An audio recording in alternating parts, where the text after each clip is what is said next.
A little wet today.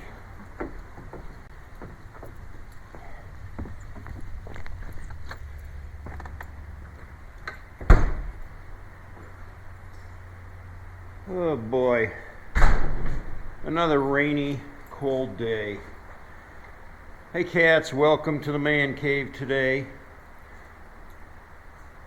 Before I get started here, I got a letter from Zanbiker, and he's from Gorham, Illinois.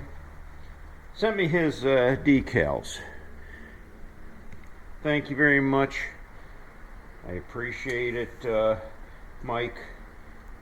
I'll put those up on the wall with my other decals. You may have recognized that name Zanbiker from some of the comments. He comments on a lot of my videos, so thank you. Still working on the bike, but I haven't had a chance to dig into it too much here. It was one interesting thing that I found, though, you know, as I was working on this side. I kind of got myself stumped where I wasn't sure exactly if, you know, how much further I was going to have to go with this. So I was online and I was looking online at videos, and I found this guy, Dale Swagger, and he was working on the exact same bike, on the exact same issue that and it was a great teacher. I mean, the video was just awesome, so that's a big help, but I haven't got back to it. I'm going to watch his video again because he talks about some critical adjustments and things that I can do to really tweak it to make sure everything's working properly. I just haven't had a chance to get out here yet. So how is everybody today? I've been out running around this morning before the rain came, and the rain did come. So it's a little soggy today. I'll stay indoors. Something else you may notice about my latest videos, I haven't been putting any background music on there. And there's a reason why. YouTube, yeah, they did it again.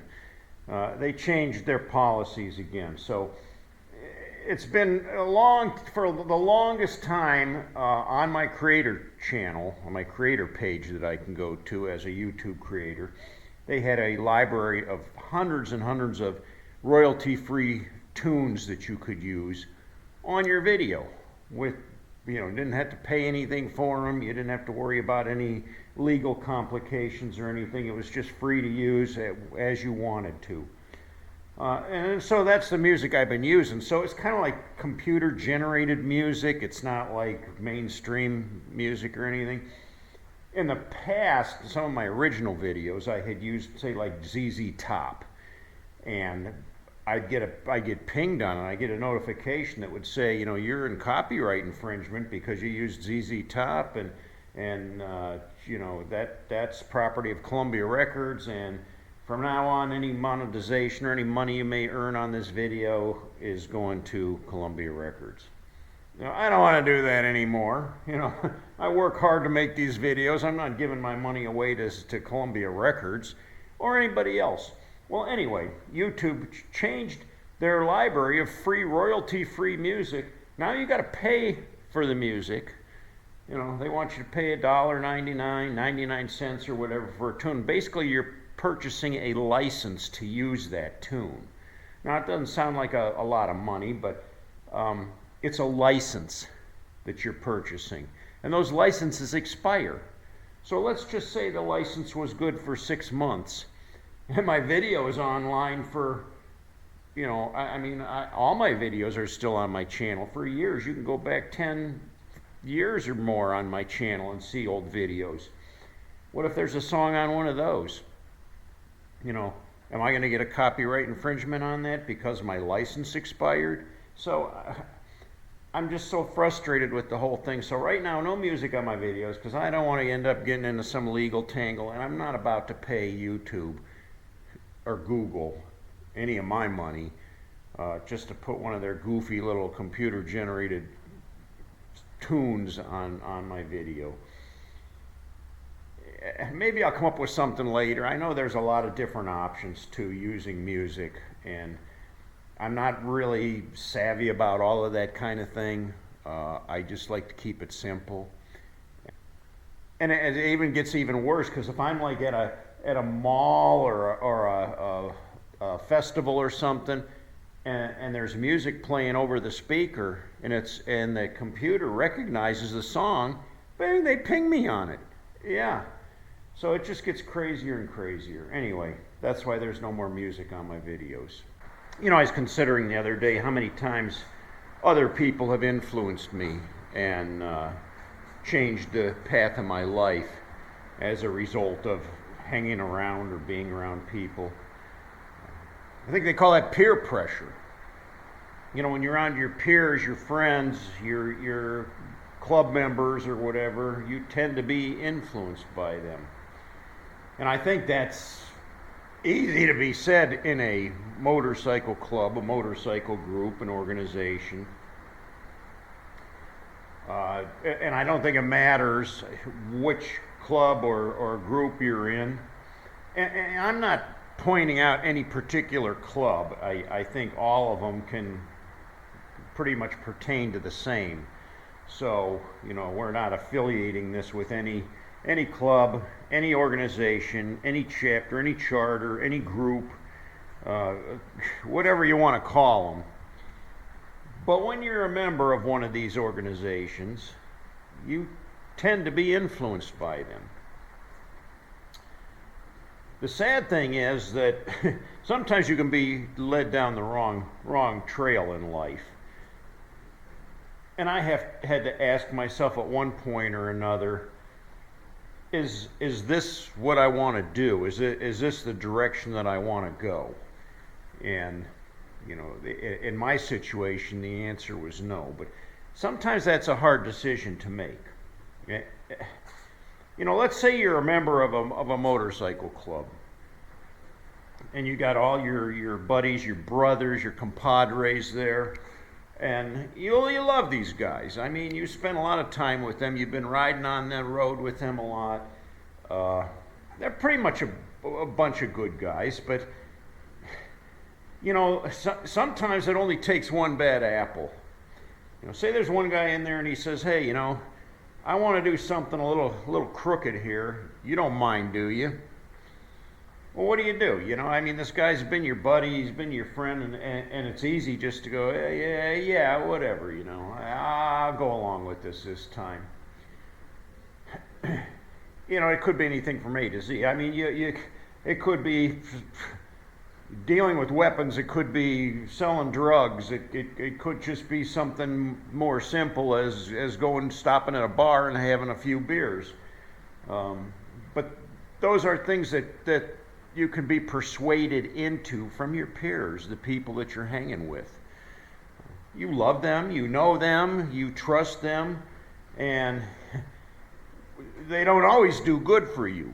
You know, like I'm saying, they can steer you down the wrong road. I'm more the independent guy. I always have been, but for some reason, I always had this infatuation with the club. You know, as a kid, I was just enamored with motorcycle clubs, or you know, and that back in the day, well, they still call them gangs today. Motorcycle clubs don't like to be affiliated with the term gang. They like to think that gangs are more like an inner city bunch of street kids, you know, that go around gang banging, shooting each other, and robbing and pillaging and raping. And they're saying that their motorcycle club isn't a gang. Well, some clubs are pretty much like a gang because they do the same kind of thing. There's motorcycle clubs that go to war with each other. You know, they kill each other. They do things behind the curtain that we don't know about, but those that are deep rooted in the club, you know, they're drawn into that life, and it's basically because of their peers that they get sucked into it like a vortex. And once you're in there, then you have to ask yourself, how do I get out? You know, how do I just tell these guys that are my brothers that I don't want to hang around with you anymore. It's a hard thing to do. And I mean, first of all, you have to ask yourself, is this really where I want to be? Do I really want to be hanging with these guys? Maybe that's something you want to do. But I think in the back of your head, you may realize that it's taking you down a dark path that really might not end well. And you may know that. But still, there's that draw to it. There's that adrenaline. There's that excitement, that thrill. It keeps you going back for more. And you hope the day never comes when, everything caves in around your head. But you may know inevitably that could eventually happen. So how do you get out of that situation? How do you bail? How do you tell these guys, hey, see you later? In a lot of cases, those tight-knit groups, they don't want you to leave. And they'll make a big stink about it. There was a time in my life when I did that, and I bailed. And I lost some good friends as a result of that. And they were angry with me. I mean, some of the guys were just ticked off at me because of my decision. They were not happy with the choice that I made. But I told them, I said, it's for the betterment of my own self. I want to become a better person, and I don't want to be involved in these things anymore. I just want to move ahead with my life. And when I did that, and it wasn't easy, it was a tough thing to do. Eventually, those people just kind of faded away, and I really didn't have or no longer have any contact with them. I don't even see them. I don't even bump into them on the street. I don't know where they are anymore. I don't even know if they're still affiliated with the club, the group, the organization. I don't know where they are. But I still love them as my brothers. I spent a lot of time with them. I just can't affiliate myself with them anymore. I can't. I don't want to be led astray by their actions. That's their choice. My choice is to do something different, and I have a right to do that. And as a smart person, intelligent person, making a wise choice, it's the right thing to do. So I can honestly say that since I made the choice to pull away from those people that were leading me astray, my life's improved considerably. Considerably. Now, it wasn't easy. Like I said, it wasn't easy at all. And a lot of it was only done through prayer and, just keeping my head to the grindstone, keeping my focus on straight. Finding other things to fill that gap with.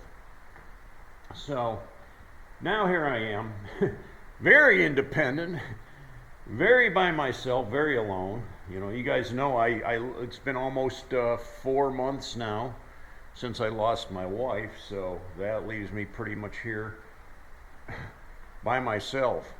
And I don't mind that so much. It gets a little lonely sometimes. And I can use some camaraderie, and I do have plenty of friends and buddies that keep me in check, that check up on me all the time. Some of them will stop over and visit, or we'll hook up and go riding somewhere or do something together. So it isn't like I'm totally by myself either, I do have a lot of support. Not to mention all the support I get from you guys online through my channel here. So, life is good, and every day gets a little better for me, but still doesn't make it any easier. If you're in a situation where you feel that, you're being influenced heavily by your peers in a direction that you're not real happy with, give it some serious thought, because, as they told me a long time ago, you can't change them. You can't change anybody. But you can do everything to change yourself. You can do everything to change the path you're on and take a better road. And only you can do that within your own self. I keep all you guys in my prayers.